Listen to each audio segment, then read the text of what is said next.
Laissez-moi exprimer un regret par rapport à la gestion de la crise sur le naufrage du bateau Merdi sur les lacs Kivu. Alors, sans plus tarder, revenons-en aux faits. Le 3 octobre en cours, un bateau venant de Minova vers Goma s'est noyé avant d'arriver à Goma. On ne va pas s'y attarder. Dans ce bateau, il y avait plusieurs personnes. Je dis bien plusieurs centaines de personnes. Déjà, on nous parlait de 500 personnes.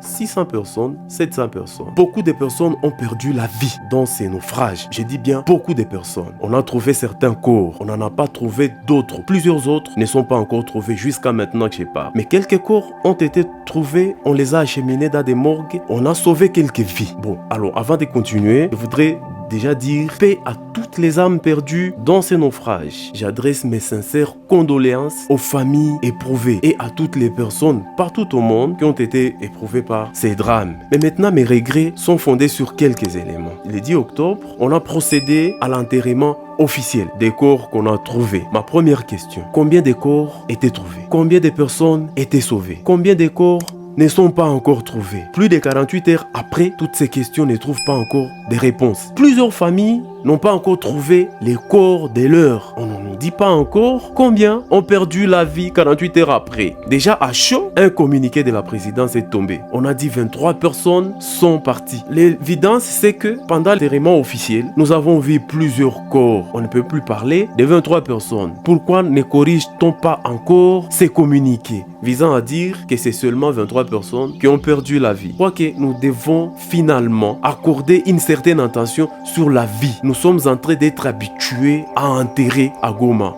30, 50, 100, aujourd'hui plusieurs personnes. Et curieusement, on n'en parlait pas. On n'en parlait pas. Nous avons voulu, nous avons entendu la plus grande représentation de ces pays aller revenir sur cet élément, ne serait-ce qu'adresser des condoléances aux familles éprouvées. Malheureusement, plus de 48 heures après, personne n'en parle. Silence radio, comme si on vient de tourner la page et toute chose revient à la normale. Ce n'est pas normal ce que nous subissons. Ce n'est pas normal ce que nous vivons. Accordons un peu d'importance, accordons un peu de valeur à la vie. Je caresse ici les vœux que toutes les familles éprouvées seront un jour reçues officiellement par les hautes instances de ces pays, comme ça s'est fait pour les autres. Parce que nos vies dans cette province compte aussi. Nous devons savoir que la plus grande représentation de ces pays adresse un minimum d'attention sur les malheurs que nous subissons. Nous sommes des Congolais à part entière. Nous pensons que ce message arrivera aux bonnes oreilles. Merci.